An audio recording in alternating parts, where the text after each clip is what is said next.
One of the most celebrated awards in the industry is the Melbourne Press Club's, thank you, Lifetime Achievement Award. You're going to love this. To announce the recipient of this year's award, please welcome to the stage former ABC journalist, current legend, and former recipient of this award, Mr. Barry Cassidy.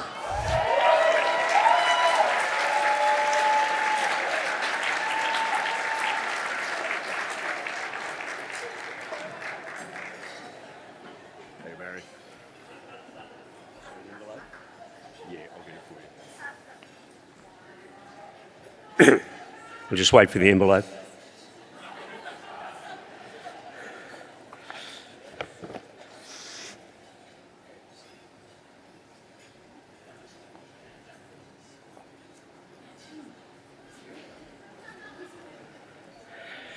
And the winner of the Lifetime Achievement Award is Heather Ewart.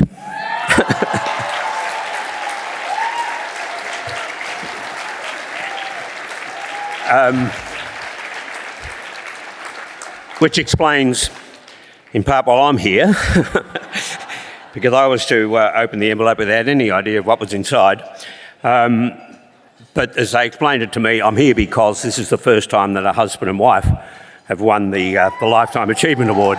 I got it, lucky enough to get it 7 years ago, but this is very special. But of course, we talk about tonight and this year. And Heather won the award not as I won it. I won it for essentially a journalistic career dedicated to political journalism. Heather won it for that, but a whole lot more. She very early on was in the press gallery in Canberra after being in the press gallery here in the Victorian Parliament, and she held every news and current affairs position in both radio and television for the ABC and the press gallery. And then she went off as a foreign correspondent to London, to Washington and to Brussels. She was, I think, 23 when she went to London. It was around about the time the media organisations decided that maybe women could travel unaccompanied overseas and maybe do a little bit of reporting while they were there. She was in Washington during the first Gulf War. But then Heather did what very few political journalists, foreign correspondents do. She went off in a completely different direction and took to the back roads. And that program was an instant success. Almost, there were a lot of weeks when it was the most watched non-news program on the ABC. But more importantly, I think that program changed towns and changed lives. There's so much anecdotal evidence that it added to visitors' numbers. People chose to go and live in some of these towns simply because they were impressed by what they saw and the lifestyle that these people were enjoying. But it succeeded, I think, essentially because Heather had the innate personality and the ability to make people relaxed. Most of them, maybe all of them, had no experience in front of cameras, and yet in the backroads programs, they were never self-conscious, they were never overawed, they were never awkward, they always looked perfectly natural. And I think that was central to the authenticity of the program. For Heather, I think the program was never about her, it was always about them and their lives and their stories. And that's the art in it, that's the journalism in it. So now, play the videotape and you'll get some reflections on Heather's career from people who have followed her along the way.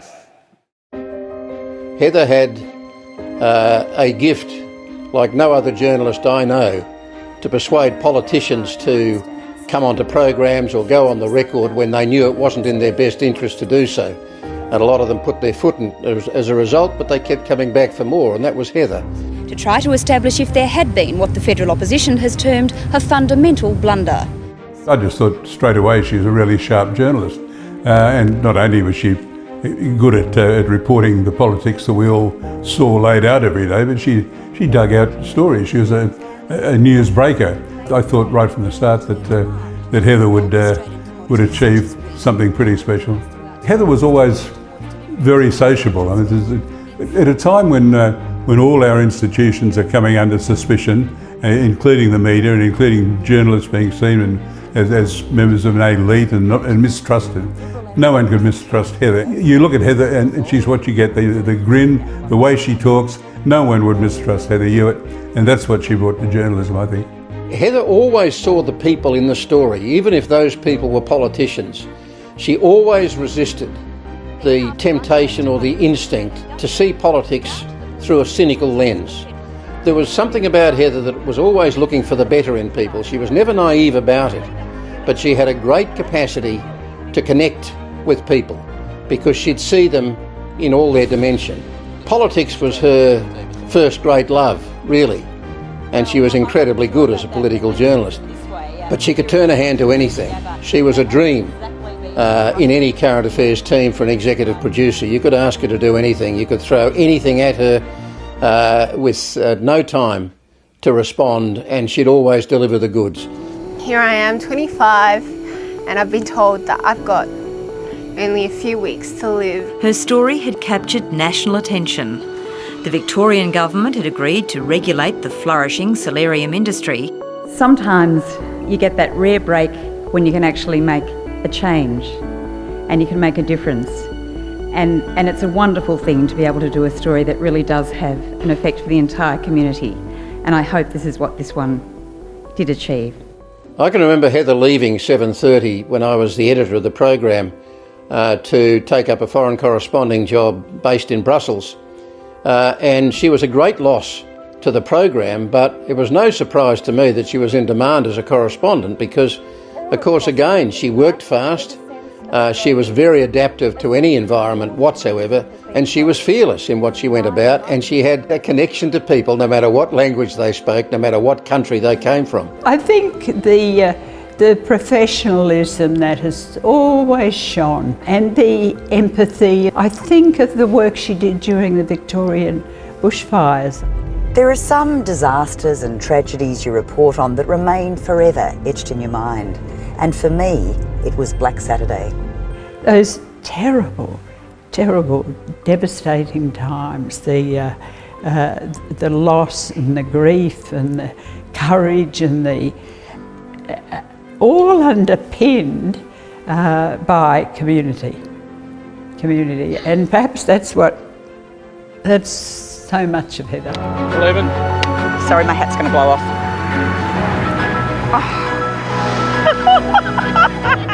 I think her legacy will be back roads because it's such a landmark program. But what Landmark says about Heather is that she can do anything. You're a madman! It is really good fun. But never more clearly for Australian people as her backroads. And I love the way she would just be in anything. I mean, some of the hair-raising things she did and the way she drove herself everywhere and talked to people, and sometimes I felt like saying, keep your eyes on the road. She just had a knack for finding these amazing characters, wonderful people. Heather was always a generous mentor to young journos coming through, and there was a lot for them to learn from her because she was such a kind of complete package, if you like.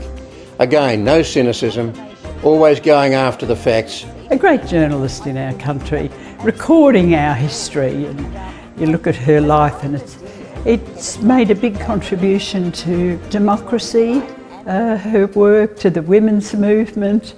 You know, she's a great feminist and always has been. She's been a very powerful and a perfect role model for girls and young women aspiring to journalism. Congratulations. This is long overdue and really, really well deserved. It's a funny thing about Lifetime Achievements Awards, that you only get them when you're old. No, I can't say that, she'll kill me. No, it's all right. No, she'd call me a bastard. Please welcome the recipient of the Lifetime Achievement Award, Heather Ewart.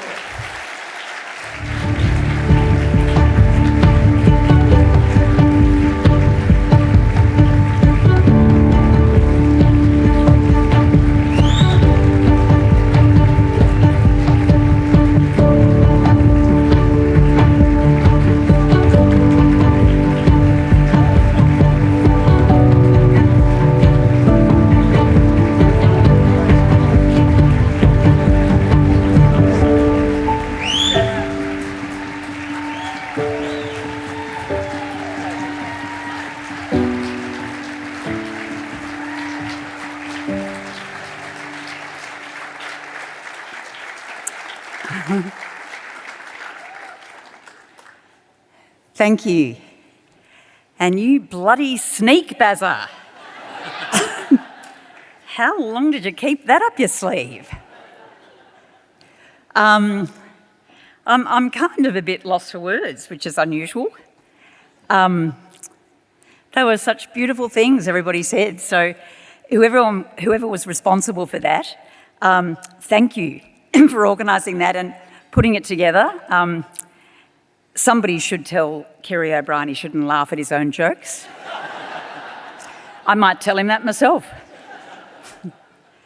I'm truly, truly chuffed to be here tonight to accept this. And hey, Bazza, we're even now, you know.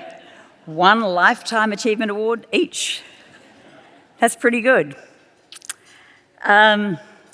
When I started my career in journalism at leader suburban newspapers as a teenager back in 1975, I would never have thought in a million years that one day I'd be standing here to receive an award like this. Back then, I had the lofty title of wedding editor, covering weddings throughout the northern suburbs of Melbourne for the various leader papers, basically because they couldn't think of anything else to do with the first-year female cadet, who, heaven forbid, was also studying journalism part-time at RMIT. I was a complete oddity. I didn't much like the world of organza or bouquets, but women in an industry dominated by men were supposed to be grateful for whatever they got. After much haggling, a lot of haggling, I was finally promoted to the weekly 4-page Collingwood Fitzroy Courier, which the company closed down just before I left to complete my cadetship at the ABC. Things were finally looking up, I thought. I started on a public holiday in January 1977. Only the ABC would do that. And I was late after a pretty wild weekend at the Great Western Champagne picnic races. And anyone who knows me well would not be surprised by this. The Chief of Staff assigned me and the 2 other cadets who started that day a 4-part weather story to write together. I kid you not. One of those cadets would become my dear friend, Lena Kaniva, excuse me, who's on my table tonight and can vouch for this.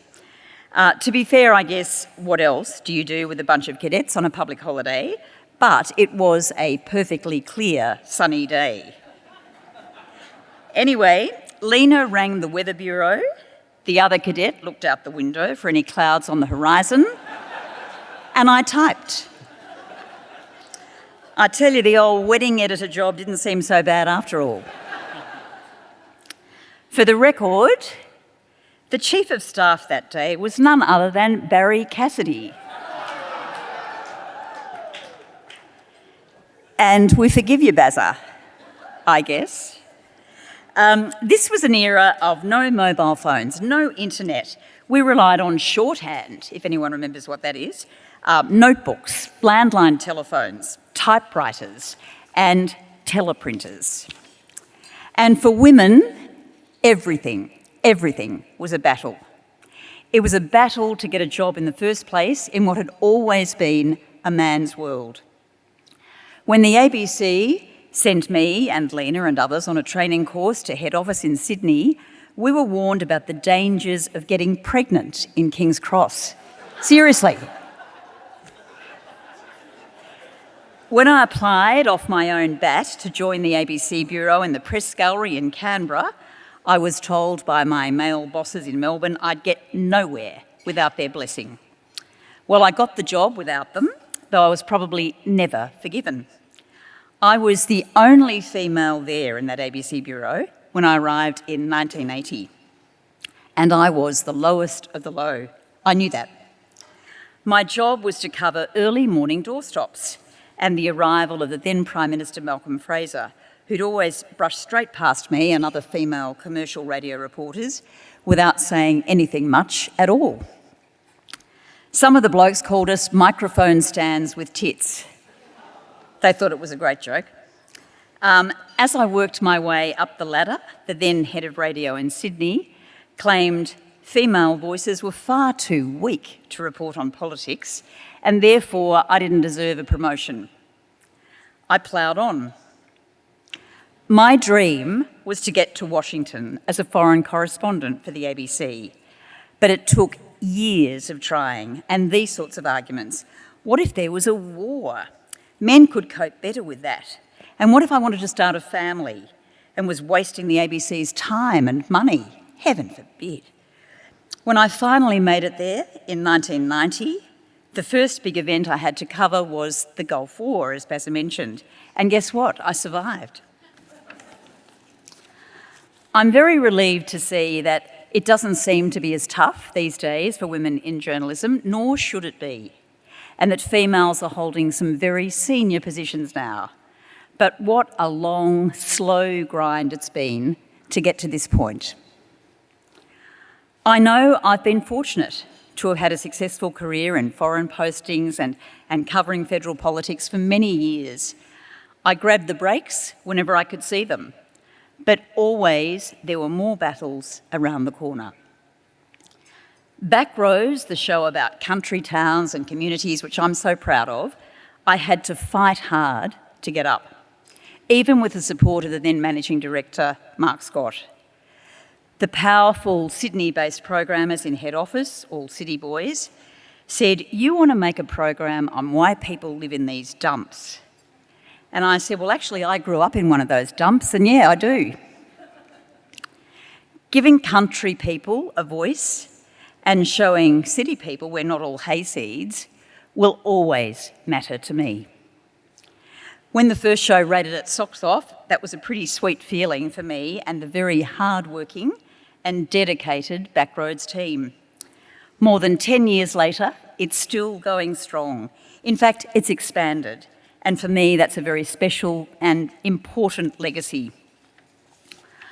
I do want to thank my wonderful family here tonight, my husband, Barry, Adam and Erin and Caitlin, for their unwavering love and support, and for putting up with my many absences on the back roads for 10 years, and then always banging onto them as soon as I got home about how fantastic the outback is. And finally, my message tonight, especially to younger people in the game, is don't be afraid to have a crack.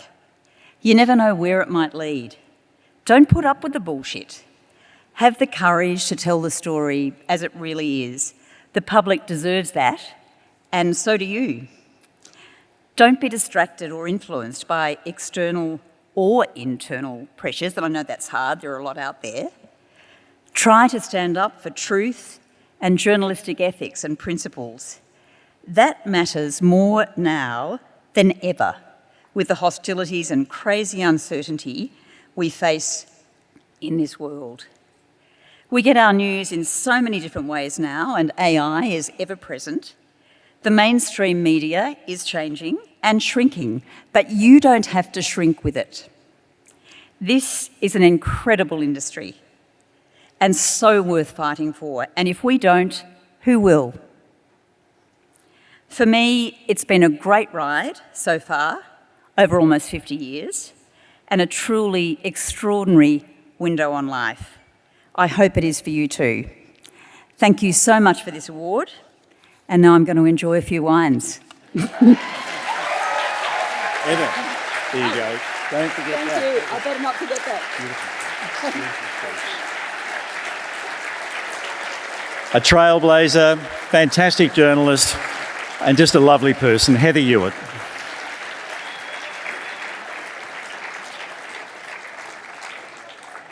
And congratulations too to our understudy, Barry Cassidy. So, lovely speeches all round. And also thanks to ABC for producing that video on Heather.